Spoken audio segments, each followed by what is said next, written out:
What's up, everyone? Tyler DeLuca with No Cap Space back here, continuing our WNBA Team Preview series. Today, the Las Vegas Aces, who obviously a big, major trade in the offseason, trading away Kelsey Plum to the LA Sparks and receiving Jewell Loyd from the Seattle Storm. Look, this is the team that I think that there are very obvious questions about, but if everything turns out right, the strengths are incredibly strong with this core four that they have. So let's look into what is the ceiling, what is the floor for this Las Vegas Aces team led by the best player in the world, A'ja Wilson. Let's get into it. First off, the ceiling is champions. The ceiling is champions. Like, I don't think that you have A'ja Wilson. You have A'ja Wilson. That gives you a lot of favor in my eyes if you have A'ja Wilson on your team. And with that, the floor can absolutely be a first-round exit because the rest of the league got better. The league that we are going to see in the playoffs, pretty much everyone got better. And if you are that third or fourth seed, it is going to be tight if that is where the Las Vegas Aces end up. Do I think they're going to be a first-round exit? No, that is not what this means.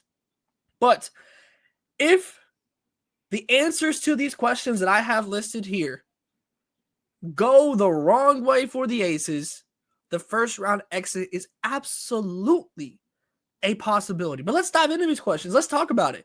Is Chelsea Gray back? Obviously, last season, coming off a major injury.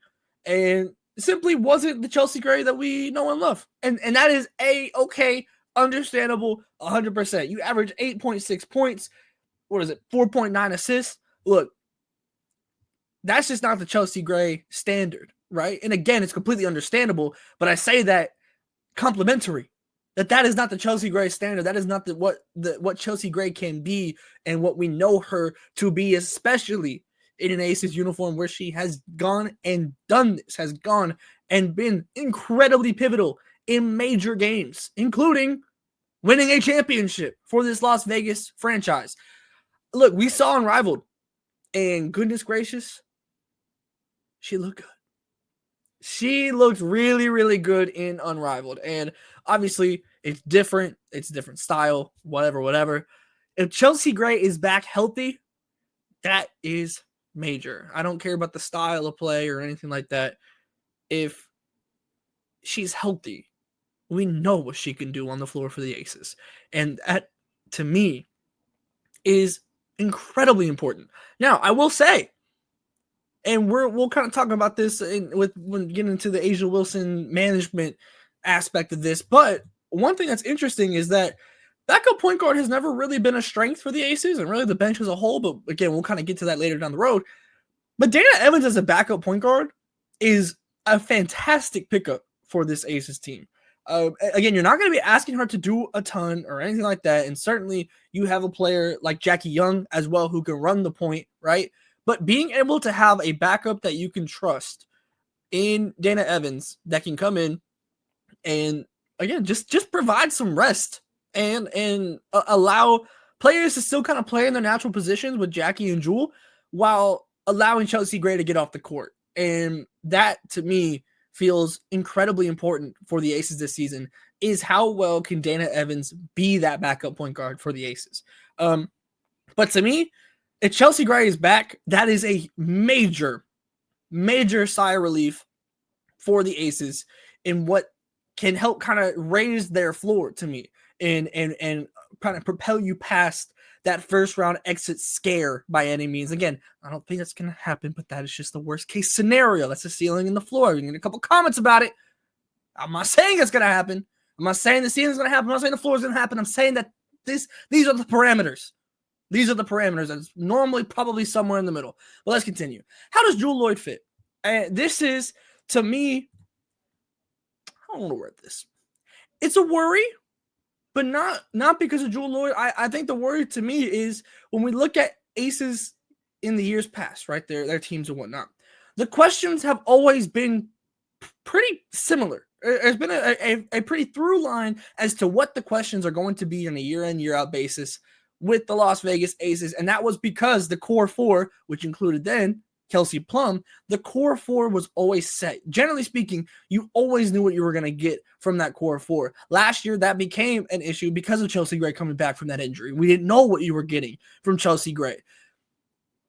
The question was really just about the bench, because you knew your core four was gonna show out at the start, right? Now, not that it's gonna fail, or I'm not saying anything close to that, but now there's genuine questions because it's something new. It's something new, and something new can be great, but something new can also sometimes take time. And I think the biggest thing that I'm looking at with Jewell Loyd, obviously last season, and it seems like a lot was going on in Seattle. A lot was going on. For whatever it was, there was just plain and simply a lot going on. And the vibes never really clicked, right? And so if you're an Aces fan, you're certainly just thinking and hoping, okay, wasn't it in Seattle? It was time to leave.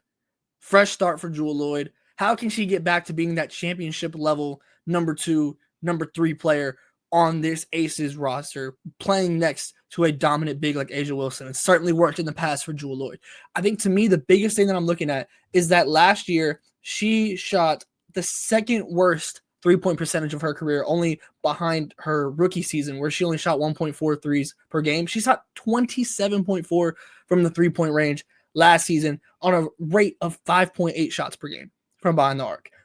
To me, if I am trying to build a team around A'ja Wilson, you have to have that consistent shooting just on the outskirts, on the perimeter, to allow the space for A'ja, right? And that has certainly been kind of an aspect in the past that has not always been there for Las Vegas, just over the course of A'ja Wilson's entire career, is spacing. So to me, that is what I'm looking at. And if Jewell is knocking down the threes, you're feeling real good. You're feeling very, very good about what this Aces roster can be. Now, I want to get back to what is kind of always been the question. And I think last year it reared its head more than ever before. And that is, how can you manage A'ja Wilson's load? Look, A'ja Wilson was the unanimous MVP for a damn good reason last year. And partially, it was kind of because the Aces were asking her to do a lot. And I'm not saying it was like the wrong decision. I don't know if there was a different decision to make with that. But goodness, she was asked to do everything for this Aces team last year. And she's certainly capable of doing that. But I think we've seen the burnout, even like with some of the comments she made about taking time for herself in the offseason and like really kind of resetting. I feel like last season took everything out of A'ja Wilson. And by the time we got to the playoffs, it was just a lot. And I think it had kind of worn her down. How this year do you avoid that come playoff time? Because that is also, frankly, part of my worry about a potentially early playoff exit, is simply just what is the tank for A'ja Wilson by the time you get to the playoffs?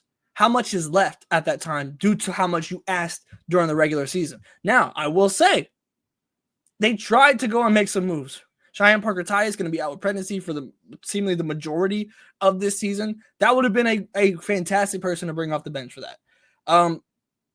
Kia Stokes is still around. Not the strongest 5 in the league by any means. However, well, actually, there's more injuries because Megan Gustafson out right now. You're now relying on, presumably, Liz Kitley, who is going to be she came in the draft last year, was hurt. Now this is her technical rookie season. How much confidence do you have in her? And of course, I can't not mention Aaliyah Nye. And I'm not trying to put the weight of the world on Aaliyah Nye's shoulders by any means. But man, the way that she's able to space that floor, and we saw it in the preseason game, the way she's able to space that floor is exactly what you want in a player next to A'ja Wilson. Now, is she like the dominant 5 that's going to be that? No. So it's still not the kind of 1-for-1 that you're hoping for in that, right? But if she is able to come in and just make a couple threes a game, that feels like it could lift the weight so much. And again, with Liz Kidley, like how do you implement players that are playing in their first season in the W, and their role is basically to do whatever it takes to make A'ja Wilson's life easier? And seeing how that kind of personifies itself this season, to me, can make or break how far the Aces can go into the playoffs, how deep they can go into the reservoir to get as much out of A'ja Wilson at the right time. Because again, last year, she was phenomenal, but it did feel like the weight was incredibly heavy. And I don't know, to me personally, if the Aces, and some of it's not their fault, other parts of it is, I don't know if they did enough to reduce that weight enough to avoid what happened this season. And that, I think, to me, is my biggest worry about the Aces. Because I think that Jewell Loyd is going to come in, and it was about, when it comes especially to who was available, but even just generally across the WNBA, if you were going to replace Kelsey Plum with a different two in the WNBA to come in and be a part of this core four, I don't know if you could have found a more like-for-like replacement in the WNBA. I was about as best as they could have done with bringing in Jewell Loyd with Kelsey Plum on her way out. I'm not as worried about that. But if that takes time to get to that point, and in that time you are relying on A'ja Wilson, that's, to me, where I start getting a little bit worried. But that's why we play the games. That's why we watch the season. I am incredibly excited. I'm incredibly excited. Again, to me, this Aces team, you could tell me that they end up at any part of the playoffs, and that's when their season ends. Any part of it. If you told me there was a first-round exit, I could probably predict what happened throughout the regular season to see that.